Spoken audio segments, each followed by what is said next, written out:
Sindhi media भाई साहब शदात कोट पारा 1 December एक सिंध एक सकाफ़त जो उनवान सकाफ़ती डी मल्हाइण जे हवाले सां शदात कोट जे सीलरा ॻोठ में नौजवान सीलरा इताद ऐं शदात कोट जे सियासी समाजी इताद पारा मच कचहरी मुनक़िद कई वई आहे। हिन वक़्तु असीं उन मच कचहरी में मौजूद आहियूं। मच कचहरी में जेके शरीक माण्हू आहिनि जेके सिंधी टोपी अजर खां पहिरें पंहिंजी सकाफ़त सां मोहबत जो इज़हार कंदा उन्हनि सां ॻाल्हि ॿोल कंदासीं त हू हिन ॾींहुं हिन मच कचहरी खे कीअं मल्हाईंदा ऐं जेको 1 दिसंबर ते निकिरंदड़ जेके रैलियूं आहिनि उनखे कीअं सेलिब्रेट कंदा।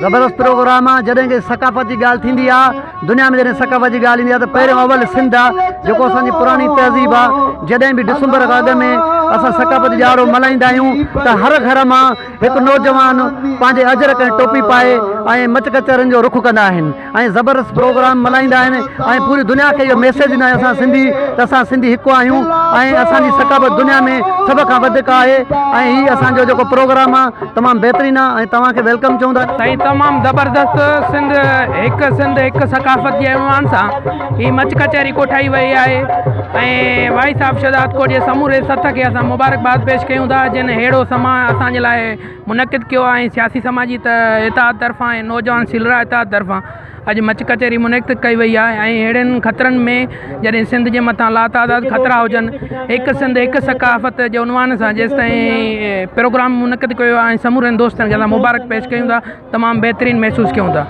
वाइस ऑफ शदात कोट जे सथे हथो रहता आहियूं जिन असांजे हिन हेॾे बहितरीनु ॾींहं ते सकाफ़ती ॾियारे ते अची असांजे हिन प्रोग्राम में शिरकत कई आहे ऐं असां अहिड़ा प्रोग्राम हर साल कराईंदा रहंदासीं ऐं इनशाअल्लाह तव्हां सभिनी जे साथ सां पूरी मीडिया ते इहे ॾींदा रहंदासीं। जेको इहो प्रोग्राम में ॾेखारियो वियो आहे त सॼी सिंध में जेको आहे त सिंधी पंहिंजे सकाफ़त जे ॾियारे खे बहितरीनु नमूने सां मल्हाइनि था ऐं इहो जेको आहे असां हिते मल्हायूं था दुनिया असांखे ॾिसे पई त सिंध जी सकाफ़त केतिरी आहे ऐं उन्हनि में अदब केतिरो आहे उहे कहिड़े तरीक़े सां पंहिंजी जेको आहे त सकाफ़त खे मल्हाइनि था। असां वाइस ऑफ शदात कोट जा बि थोराइता आहियूं जंहिं असांजे जेको आहे प्रोग्राम में कवरेज कई आहे।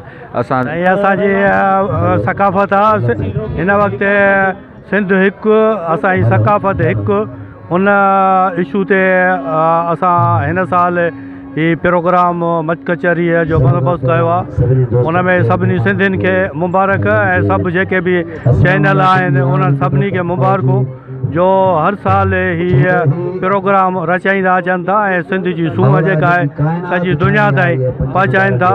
असां ख़ुशि कयूं त हिन वक़्तु ही जेका सिट सभिनी चैनल पाण में ॿधी करे ऐं हिकु ई आवाज़ु रखियो आहे त सिंध हिकु आहे ऐं सकाफ़त हिकु आहे। उन हिकु ई आवाज़ सां इहो ॿधीअ जो इशारो आहे। इंशाअल्लाह असां सिंधी सभु ईअं तमामु बहितरीनु नमूने सां हिकु सिंध हिकु सकाफ़त जे हवाले सां जेको सिंध में हीउ प्रोग्राम मल्हाए पियो वञे 1 दिसंबर ते ऐं वाइस ऑफ शदात कोट जे तरफ़ां बि हिन प्रोग्राम में जेको ख़ुशूसी शिरकत थी आहे उनजो सॾु जेको आहे भरपूर नमूने सां असां पंहिंजे संगत साथ सभी पंहिंजे दोस्तनि सां 1 तारीख़ ते भरपूर नमूने सां पंहिंजो मल्हाईंदासीं सिंधी सकाफ़त। महिरबानी। तमामु ख़ुशी पिया महसूसु कयूं छो जो ही सिंध जे लाइ ऐं सिंध जी सकाफ़त जे लाइ प्रोग्राम रखियो वियो आहे। असांखे तमामु घणी ख़ुशी आहे। हीअ असांजे लाइ ॼण सम्झो त ईद जो ॾींहुं आहे ऐं असीं तमामु चैनल जा शुक्रगुज़ार आहियूं जिन हिन ख़ुशीअ जे मौक़े ते जेको आहे सो हीउ प्रोग्राम खे कवरेज ॾिनी आहे। असां तव्हांजा तमामु शुक्र। शरीक माण्हुनि जी ॻाल्हि ॿोल ॿुधी हुननि जो इहो ई चवणु आहे त उहे 1 दिसंबर खे ईद जे ॾींहुं तौरु मल्हाईंदा अजर खे कुलनि ते रखी मथे ते टोपियूं पाए पंहिंजी सिंध धरती ऐं सिंध जी सकाफ़त सां मोहबत जो इज़हार कंदा। साथी रिपोर्टर गुलाम अली बिरोही सां गॾु शाहिद अवान वाइस ऑफ शदात कोट।